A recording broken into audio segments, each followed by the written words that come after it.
This episode of Ask the Buffalo is brought to you by Netflix. Welcome back to another episode of Ask the Buffalo. This is the show where you can ask any question that you have from the world of technology. Up this week, we're going to talk about rumors of the next iPhone, presumably called the iPhone 5. We're going to talk about new MacBook Pros, Call of Duty Modern Warfare 2, and BlackBerry 10. Can it save RIM? This is Ask the Buffalo. I'm John Rettinger. Let's go ahead and get started.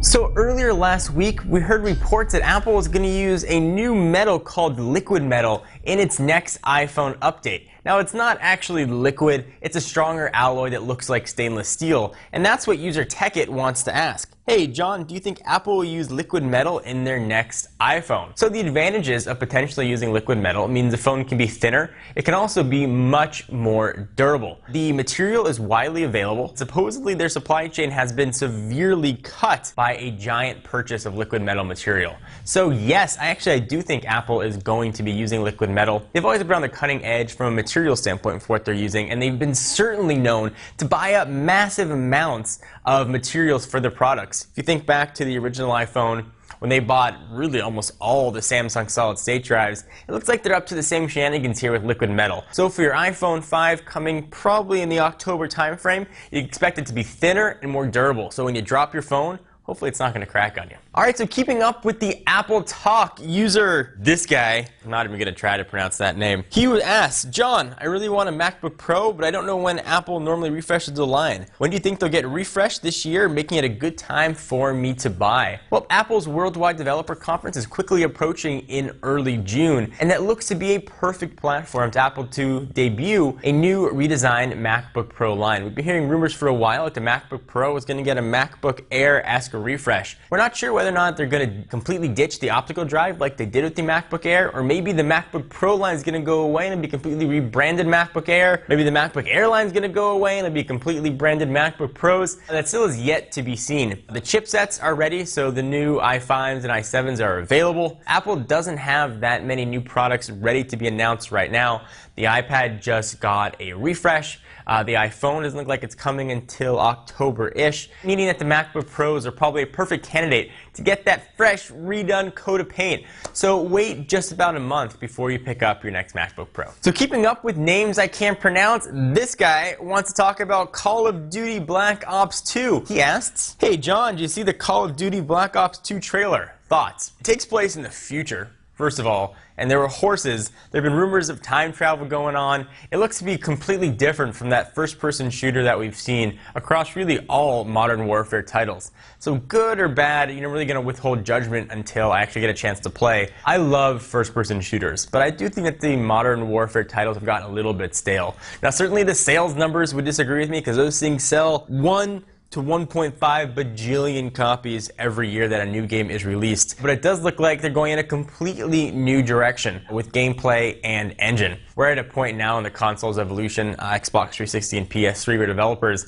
can take advantage of almost everything these consoles can do. What do you guys think? Did you see the trailer? Are you excited about it? Are you not excited about it? Having horses seems odd in a Call of Duty game, especially a future Call of Duty game, but horses, much like a good dinner, never go out of style. And speaking of things that never go out of style, I'd like to take a minute to thank our friends at Netflix. Netflix streams TV shows and movies directly to your home, saving you time, money, and hassle. As a Netflix Unlimited member, you can instantly watch TV episodes and movies streaming directly to your PC or Mac right now, to your TV with your Xbox 360, PS3, or Nintendo Wii. Watch as many as you want, anytime you want, cancel anytime. I watch Netflix all the time. My wife and I are catching up on Mad Men. It's just one of the best ways to stream media. It's something that everybody knows, and if you're not using it, you definitely should. For a free 30-day trial to go ahead and give it a shot, go to netflix.com/buffalo. Netflix is also available in the UK and Ireland. Our viewers there can get the same free trial as in the US. Just check out netflix.co.uk/buffalo or netflix.ie/buffalo. And we finally have a name that I can pronounce. Henry Santoro wants to talk about BlackBerry 10. He wants to know, do you think BB10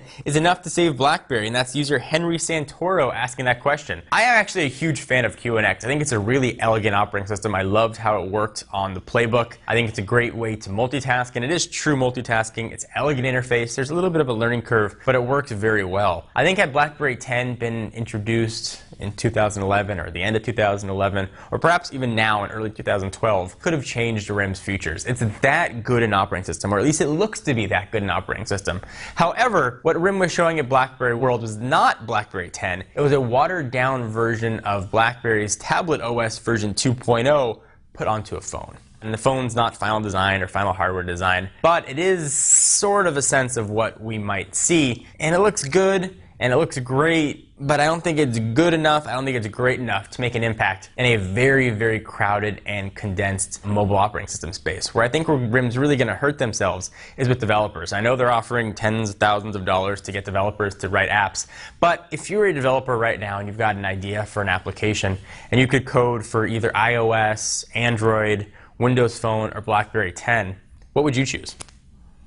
And I think when you think about it from that standpoint, where the biggest market is, where you have the chance to get your app in front of the most eyes, the answer becomes very, very clear. It's too late in the game for RIM, and I've gone on the record as saying I don't think RIM, as it exists right now, will exist 12 months from now. Whether or not they sell, or whether or not they sell their patents, whatever it might be, I think RIM's days, unfortunately, are numbered. They were definitely a trailblazer in the mobile email space and in the mobile device space, but their time has passed, unfortunately, and that's a prime example of resting on your laurels and not evolving as a business. So let that be a lesson to anybody out there. Always evolve.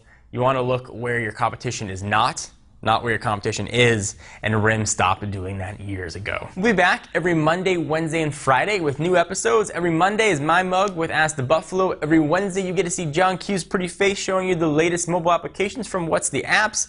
And every Friday we got Noah Kravitz rounding up all the rumors of the week with Rumor Roundup. I'm John Rettinger. I'll see you next video.